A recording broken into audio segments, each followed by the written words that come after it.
একটা client project final হওয়ার আগে কতটা প্রসেস, কতটা প্রেশার আর কতটা হার্ডওয়ার্ক যায় জানেন? আজ দেখাবো একটা রিয়েল প্রজেক্ট জার্নি আপনাদেরকে। প্রতিটা প্রজেক্ট শুরু হওয়ার আগে একটা সিম্পল ডিজাইন দিয়ে কিন্তু শুরুটা হয় না। শুরুটা হয় প্রবলেম আন্ডারস্ট্যান্ডিং এর মধ্য দিয়ে।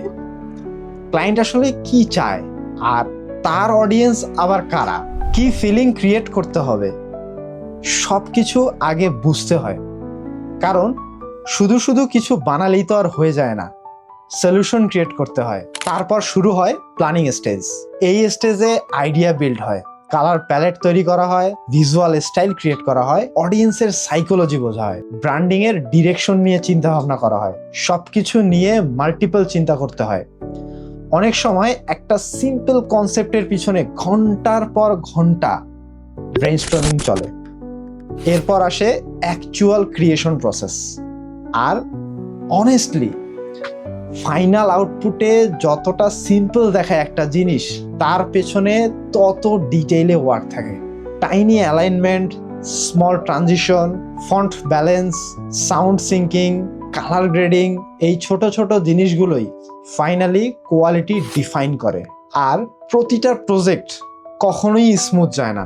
রিভিশন আসে, ডেডলাইনের প্রেশার থাকে, লাস্ট মিনিটে একটা চেঞ্জ আসে, কখনো কখনো ডিজাইন আবার শুরু থেকে নতুন করে বানাতে হয়। লেট নাইট ওয়ার্ক থাকে, টিম নিয়ে ডিসকাশন থাকে, স্ট্রেসফুল টাইম যায়। এই সবই ক্রিয়েটিভ জার্নির এক একটা পার্ট।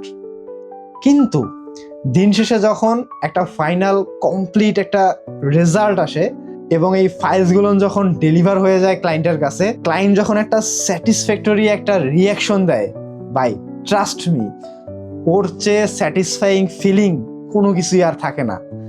সমস্ত হার্ডওয়ার্ক পানি মনে হয় তখন। কারণ তখন মনে হয় হার্ডওয়ার্ক অ্যাকচুয়ালি ওর্থ ইট গেছে। People only C the final result, কিন্তু রিয়েল গ্রোথ হয় বিহাইন্ড দ্য সিনে। স্কিল বিল্ড হয় প্রসেসের মধ্য দিয়ে।